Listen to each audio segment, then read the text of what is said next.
Segera download Quran Tadabbur, dia meraih tafsir kebaikan. dalam genggaman Contoh Anda. Bulan Ramadan adalah bulan Al-Quran.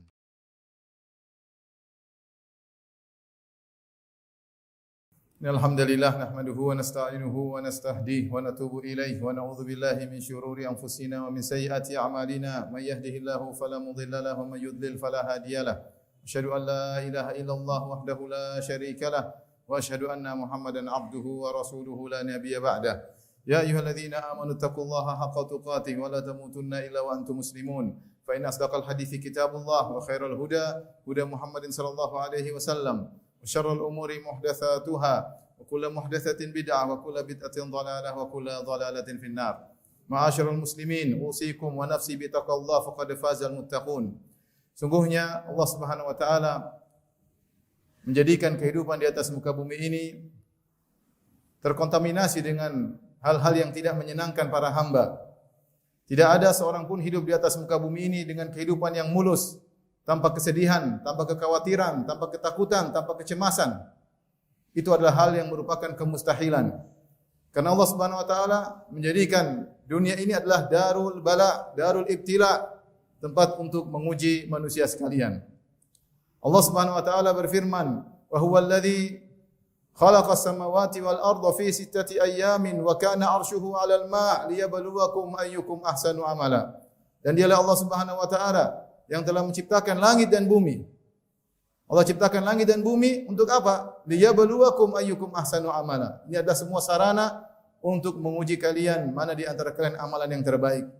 Tabarakalladzi biyadihil mulku wa huwa ala kulli syai'in qadir. Alladzi khalaqal mauta wal hayata liyabluwakum ayyukum ahsanu amala.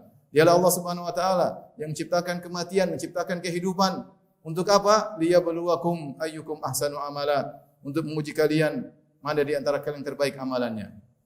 Maka Allahu liyadharul mu'minina ala ma antum alaihi hatta yamizal khabitha minat thayyib. Allah tidak akan biarkan kita begini saja. Allah ingin menguji agar Allah mengetahui mana yang baik dan mana yang buruk. Maka Allah liyadharul mu'minina ala ma antum alaihi. Allah tidak akan biarkan kalian begitu saja. Kalian sudah ngaku beriman, pasti diuji. Ahasiban nasu ayutraku ayyaqulu amanna wa hum la yuftanun. Apakah manusia menyangka mereka dibiarkan berkata kami telah beriman lantas mereka tidak diuji? Sungguh kita semua akan diuji.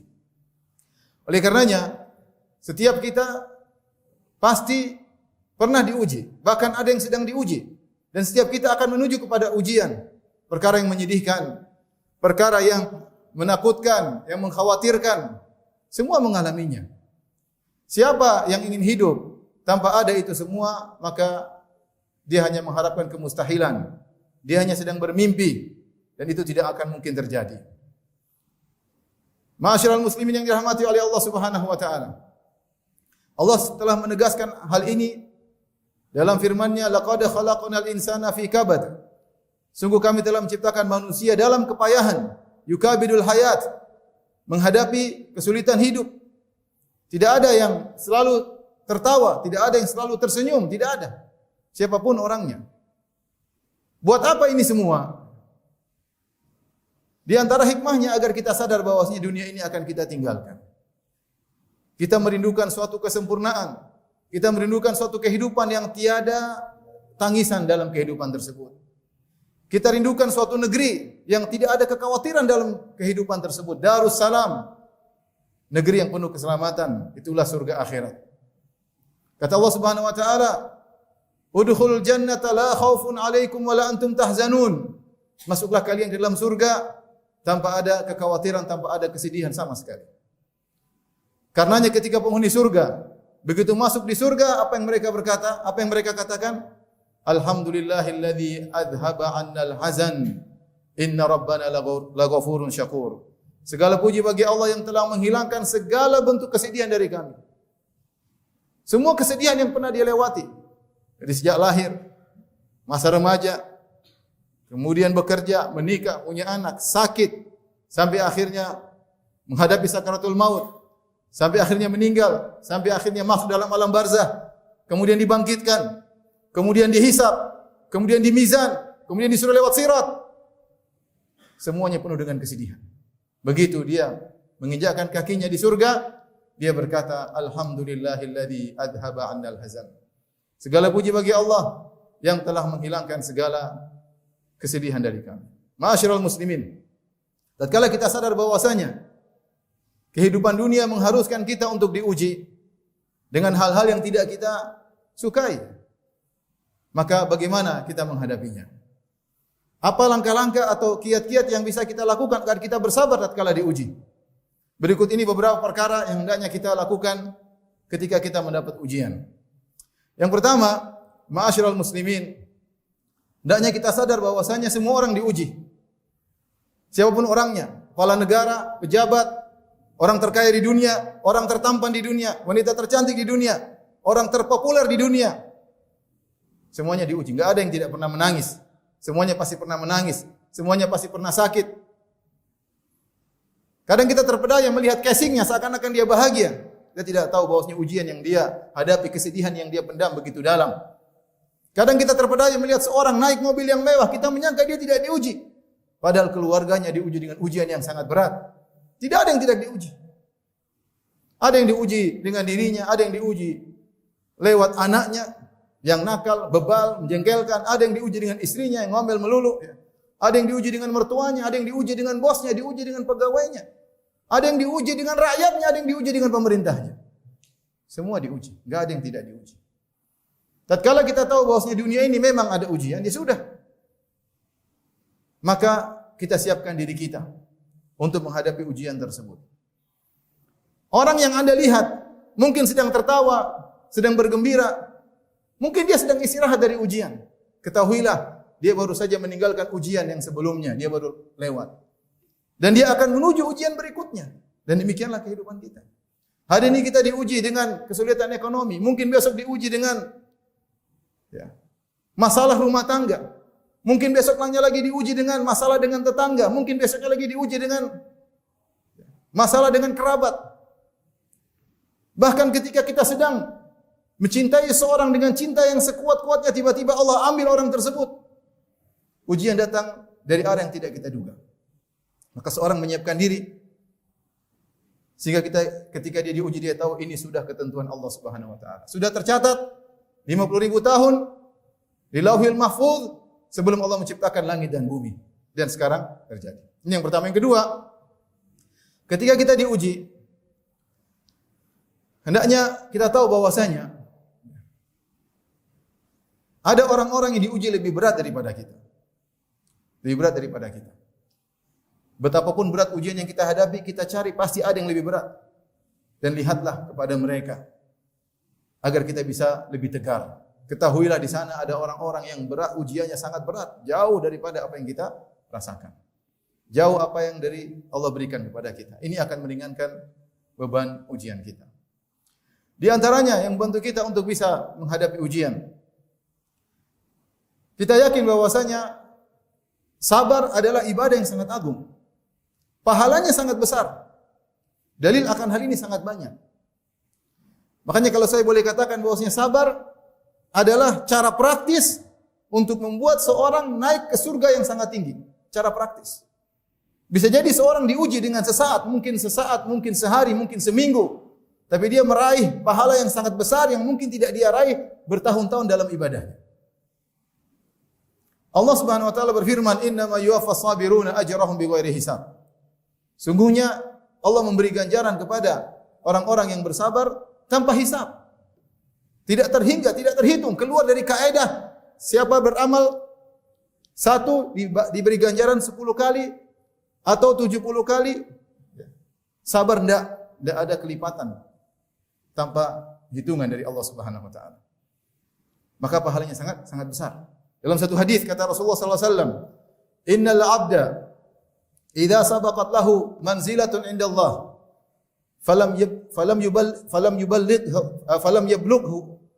yablugha bi amalin ibtalahu Allahu fi jasadihi au fi malihi au fi waladihi thumma sabarahu ala dzalik."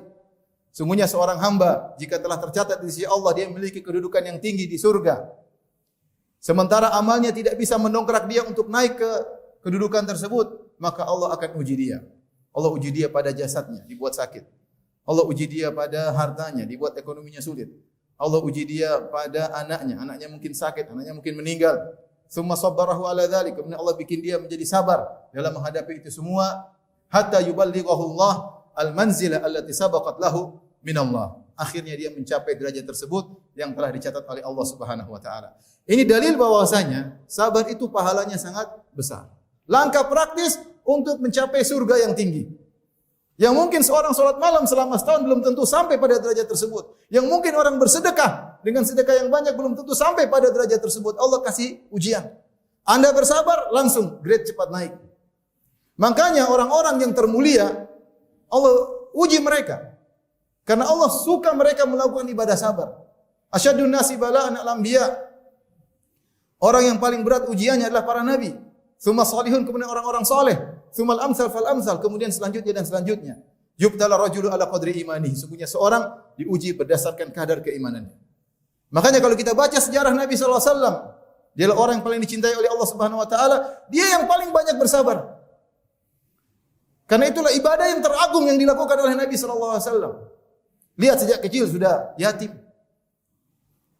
Kemudian remaja mengembalakan kambing, hidup dalam kemiskinan, membantu pamannya. Kemudian ketika diangkat menjadi seorang nabi, dimusuhi oleh keluarganya, dimusuhi oleh pamannya Abu Lahab. Dimaki-maki oleh kerabatnya. Diusir dari kaumnya.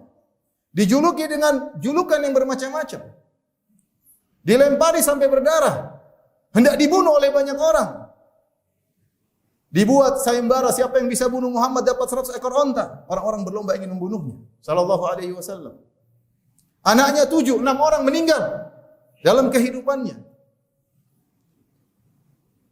Melakukan peperangan yang sangat banyak, ingin dibunuh, digempur oleh Persia, Romawi, Yahudi, munafikin. Banyak sekali ujian yang dihadapi oleh Nabi sallallahu alaihi wasallam. Kalau kita baca sirah Nabi, tidak ada satu tahapan sesi kehidupan Nabi kecuali diuji dan Nabi bersabar. Makanya saya bilang, sabar adalah ibadah yang sangat agung. Maka ketika Anda diuji, bersabarlah. Sungguhnya Anda sedang meraih ibadah yang sangat agung, meraih pahala yang sangat agung yang mungkin tidak bisa Anda raih dengan sedekah Anda, dengan infak Anda, dengan salat malam Anda, dengan puasa sunnah Anda. Sekarang Allah sedang berikan sarana untuk beribadah dengan sebaik-baiknya. Aku qouli hadza astaghfirullah li wa lakum wa lisa'iril muslimin min kulli dhanbin khati'ah fastaghfiruhu innahu huwal ghafurur rahim.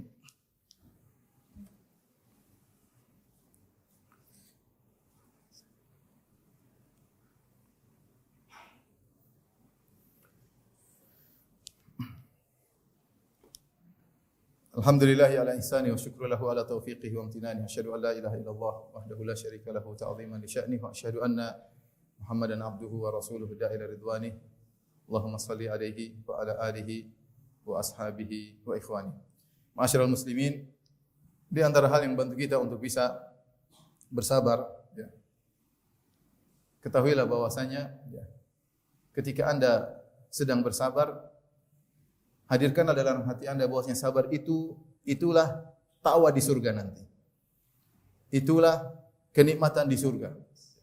Kenikmatan di surga. Anda sekarang bersabar, sakit hati, pedih, marah Anda tahan. Ya. Sedih, memberontak Anda tahan. Ingin rasanya berteriak Anda tahan. Itulah semua kebahagiaan. Nanti berubah jadi kebahagiaan. Tapi kalau Anda marah, tidak jadi kebahagiaan di akhirat. Kalau saya boleh katakan, kesabaran Anda itulah bidadari di surga. Dalam satu hadis kata Nabi sallallahu alaihi wasallam, ya, man kadhaba ghaidan wa huwa yaqdiru ala an yunafidhahu da'ahu Allah yaumil qiyamah hatta yukhayyirahu min ayil huri sya'a. Barang siapa yang meredam amarahnya, dia bersabar. Harusnya dia bisa lampiaskan amarahnya, dia bersabar. Padahal dia mampu untuk melampiaskannya, maka Allah akan panggil dia, da'ahu Allahu yaumal qiyamah ala ru'usil khalaik. Allah panggil dia di hadapan manusia yang banyak sampai Allah suruh dia pilih bidadari mana yang dia sukai. Sakit memang kalau kita sedang dizalimi. Sakit kalau kita kehilangan orang yang kita cintai. Sakit ketika kita dihina, dikatakan yang tidak-tidak. Sakit ketika kita direndahkan, tapi sabar. Ini semua akan jadi kenikmatan. Sabar. Ini semua akan menjadi bidadari yang akan menemani kita di akhirat. Ini semua akan menjadi amal soleh yang menemani kita dalam alam barzakh. Sabar. Jangan kita emosi. Jangan kita lampiaskan kemarahan kita. Sabar. Di antara hal yang bisa membantu kita untuk bersabar, bahwasanya siapa yang bersabar, Allah akan beri solusi kepada dia dengan cara Allah Subhanahu wa taala. Dengan cara Allah Subhanahu wa taala. Ya, sebagaimana disebutkan oleh Al-Alusi dalam tafsirnya ketika menafsirkan firman Allah Subhanahu wa taala, ya. Wa awrathna al-qauma alladziina kaanu yastata'funa masyariqal ardi wa magharibaha allati barakna fiha. Wa tammat kalimatu rabbikal husna 'ala bani Israila bima sabaru. Kata Allah Subhanahu wa taala, wa tammat kalimatu rabbikal husna 'ala bani Israila bima sabaru. Maka telah sempurnalah janji Allah Subhanahu wa taala terhadap Bani Israel, yaitu Allah selamatkan mereka dari cengkeraman Fir'aun yang sebelumnya mereka diperbudak, dibunuh, disiksa. Allah selamatkan mereka. Kenapa? Kata Allah, bima sabaru. Karena mereka bersabar. Sehingga Al-Alusi rahimahullah menyatakan yang maknanya siapa yang bersabar, Allah akan berikan dia solusi dengan cara Allah Subhanahu wa taala. Tapi kalau Anda tidak bersabar, cari jalan sendiri. Dan ini praktekkan dalam kehidupan kita sehari-hari. Kita diuji dengan ujian yang banyak. Ya, diuji mungkin dengan anak kita, diuji dengan istri kita, diuji dengan suami kita, diuji dengan bos kita. Hadapi dengan sabar, sesuai dengan syariat. Allah akan kasih solusi dengan cara Allah Subhanahu wa taala. Tapi kalau Anda misalnya bermasalah dengan keluarga, terus Anda mulai emosi, tidak ada solusi. Kalaupun ada solusi, tidak seindah yang Allah kasih. Kalau Allah yang kasih solusi, maka tentu solusi yang terindah. Maka sabar akan mendatangkan solusi dari Allah Subhanahu wa taala. Ibnu Taimiyah rahimahullah taala pernah menyampaikan satu nasihat. Ketika ada orang mendolimi Anda, ada dua pilihan. Misalnya Anda dituduh tidak-tidak, Anda dikatakan yang tidak-tidak, dizolimi. Ada cara pertama, Anda hadapi semua itu. Hadapi, Anda bantah, Anda tulis. Anda ikut balik, balas menuduh. Maka berarti Anda telah menyerahkan urusan pada diri Anda sendiri. Tapi kalau Anda kemudian bersimpuh di hadapan Allah, sujud di hadapan Allah, mengadakan tangan minta kepada Allah, kemudian Anda cuekin, yang ngurusin siapa? Allah Subhanahu wa taala. Ini butuh keimanan. Butuh keimanan. Maka setiap masalah yang kita hadapi, hadapi sesuai dengan syariat. Agar kita sabar dan Allah yang akan menangani permasalahan kita, cepat atau lambat kita akan melihat hasilnya. Ma'asyiral muslimin yang rahmati Allah Subhanahu wa taala. Yang terakhir yang saya sampaikan pada kesempatan kali ini agar kita bersabar, Allah mengatakan inna ma'al usri yusra. Sungguhnya bersama kesulitan ada kemudahan. Inna ma'al usri yusra. Sungguhnya bersama kesulitan ada kemudahan. Setiap kita menghadapi kesulitan, tengoklah kondisi kita, pasti ada kemudahan bersama dengan kesulitan tersebut. Sebagai contoh misalnya seorang, dia mungkin naik mobil bersama keluarganya, tahu-tahu terjadi kecelakaan. Ya mungkin mobilnya rusak, tapi dia lihat dirinya masih selamat, alhamdulillah ada kemudahan. Anaknya masih selamat, istrinya masih selamat ya. Atau mungkin terkena musibah di keluarganya, ternyata ada yang meninggal. Ada kemudahan di sekitarnya, alhamdulillah. Mungkin anaknya saja yang meninggal, istrinya tidak. Mungkin orang tuanya saja yang meninggal, sementara anak istrinya tidak. Lihat pada sisi-sisi yang lain. Kenikmatan yang Allah berikan kepada kita di tengah-tengah musibah tersebut. Itu adalah kemudahan yang Allah berikan kepada kita. Dan itu langkah awal untuk kita bisa menghadapi musibah yang Allah sedang berikan kepada kita. Dan jangan lupa ketika kita ditimpa musibah, langsung kita ucapkan inna lillahi wa inna ilaihi raji'un. Ya Allah, kita ini milik Allah dan kepada Allah kita akan kembali. Alhamdulillahi ala kulli hal. Segala puji bagi Allah atas segala keputusannya, atas segala kondisinya. Inna Allah malaikatahu yusalluna ala nabi ya ayyuhalladzina amanu sallu alaihi wa sallimu taslima. Allahumma salli ala Muhammad wa ala ali Muhammad kama sallaita ala Ibrahim wa ala ali Ibrahim innaka Hamidum Majid wa barik ala Muhammad wa ala ali Muhammad kama barakta ala Ibrahim wa ala ali Ibrahim innaka Hamidum Majid. Allahumma ighfir lil muslimina wal muslimat wal mu'minina wal mu'minat al ahya'i minhum wal amwat innaka samiun qaribun mujibud da'wat wa ya qadhiyal hajat. Allahumma ati nufusana taqwaha wa zakkiha anta khairu man zakkaha anta waliyyu maulaha. Allahumma inna nas'aluka al-huda wat-tuqa wal-afafa wal-ghina. Rabbana zalamna anfusana wa illam taghfir lana wa tarhamna lanakunanna minal khasirin. Rabbana atina fid dunya hasanah fil akhirati hasanah wa qina adzabannar. Wa aqimus shalah.